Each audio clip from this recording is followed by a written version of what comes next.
Hi welcome to village Siri cooking. ఈ ఛానల్ని ఆదరించిన ప్రతి ఒక్కరికి మా హృదయపూర్వక నమస్కారములు. ఇవాళ చాలా అంటే చాలా మంచి రెసిపీతోని మీ ముందుకు వచ్చానండి. చాలా అంటే చాలా బాగుంది.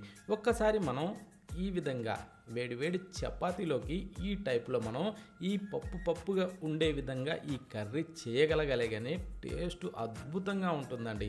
ఈ టైప్లో చేస్తే ఒక్కొక్క బేసనం పంటి కింద పడుతుంటే ఆ చపాతీలోకి అలా నంజుకొని తింటుంటే ఆ రుచి ఉంటుందండి. ఎంత బాగుందంటే అంత బాగుందండి.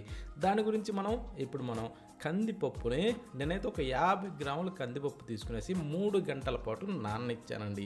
చూడండి, మనం ఈ టైప్లో ఇలా తుంచంగానే ఇలా తునిగిపోవాలి, అంటే ఆ విధంగా ఇవి నానాల. ఓకేనా. ఇప్పుడు ఇవి పక్కన పెట్టేసి ఎండి కొబ్బరి ముక్కలండి కొన్ని మిక్సీ జారీలో వేసి, ఆ తర్వాత 7-8 జీడిపప్పులు వేసి, ఒక పిడికిడు కొత్తిమీర కూడా దాంట్లో వేసుకునేసి, జీలకర్ర ఒక టేబుల్ స్పూన్ వరకు అందులో వేసుకునేసి ఇలా మెత్తగా మనం పొడిగొట్టుకోవాలండి. ఓకేనా.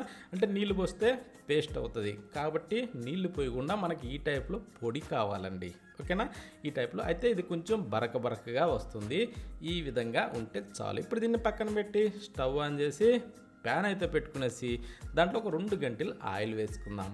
వేసిన తర్వాత దాన్ని కొంచెం వేడెక్కనిచ్చేసి సగం టేబుల్ స్పూన్ వరకు జీలకర్ర వేసి, చిన్నది చెక్క, ఆ తర్వాత 3 లవంగాలు, ఇప్పుడు కట్ చేసిన ఉల్లిపాయలండి. చిన్న అయితే 2, పెద్దదైతే 1.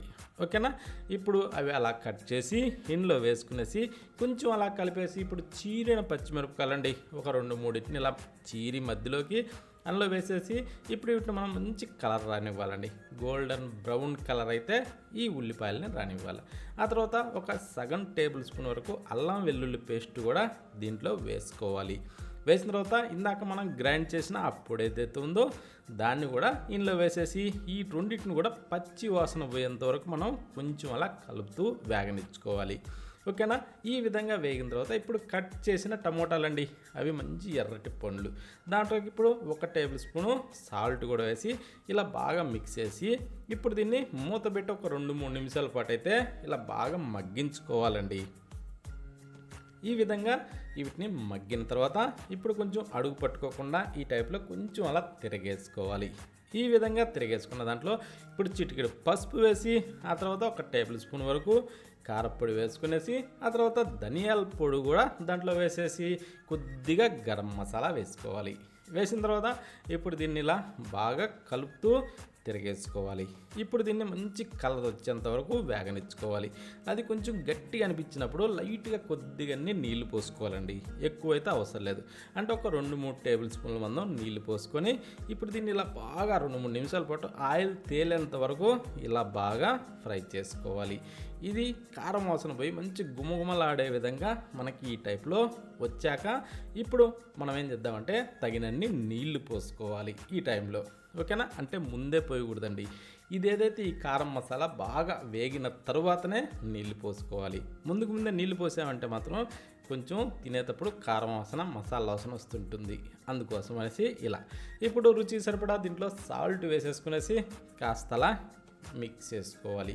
ఇలా కలిపిన తర్వాత ఇప్పుడు ఒక 2-3 నిమిషాల పాటు దీన్ని ఇలా కొంచెం తుక అంటూ ఇలా మరగనివ్వాలి ఈ నీటిని. ఇలా ఇది ఈ విధంగా మరిగిన తర్వాత ఇప్పుడు మనం ఇందాక ఏదైతే నానబెట్టి రెడీ చేసి పెట్టుకున్నామో ఆ పప్పుని ఇందులో వేసేసుకుందాం. ఓకేనా. అంటే నేను 3 గంటల పాటు ఈ కందిపప్పుని నానబెట్టి రెడీ చేసి ఉంచాను కదా, ఆ పప్పుని ఇప్పుడు ఈ టైంలో వేసుకోవాలి. అది నీటిని కొంచెం మరగనిచ్చి అప్పుడు ఈ పప్పును వేసుకునేసి కాస్త ఇలా బాగా మిక్స్ చేసుకోవాలి. ఈ విధంగా ఇది మిక్స్ అయిన తర్వాత ఇప్పుడు మూత పెట్టి ఒక 8-10 నిమిషాల సేపు అయితే దీన్ని ఇలా బాగా, అంటే మనం పోసి నీటిని ఇనకనివ్వాలండి. ఇది కొంచెం చిక్కగా రావాలి. ఓకేనా. అంటే మనం పోసి నీళ్ళు సగం వరకు అయితే ఇనికిపోవాలండి. అప్పుడు ఈ పప్పులోకి ఇది కొంచెం గ్రేవీ టైప్లో చాలా అంటే చాలా బాగుంటుంది. ఈ విధంగా వచ్చిన తర్వాత ఇప్పుడు మీదకించి కొత్తిమీరని శుభ్రంగా కడిగి ఇరిసి ఇందులో వేసేసుకొని ఇప్పుడు ఇలా దీన్ని కూడా కొంచెం కలిపేసుకునేసి ఆఖరిన ఒక్కసారి చెక్ చేసుకోవాలండి. అదేంటి, సాల్ట్ ఇవన్నీ కరెక్ట్ సరిపోయినాయా? ఓకే. ఇక స్టవ్ ఆఫ్ చేయడమే. స్టవ్ ఆఫ్ చేసి వేడిగా సర్వ్ చేసుకొని తిని చూడండి. టేస్ట్ మాత్రం అద్భుతం అండి. ఈ విధంగా చేస్తే ఓన్లీ చపాతీలోకే కాదండి, రైస్లోకి కూడా అదిరిపోద్దండి.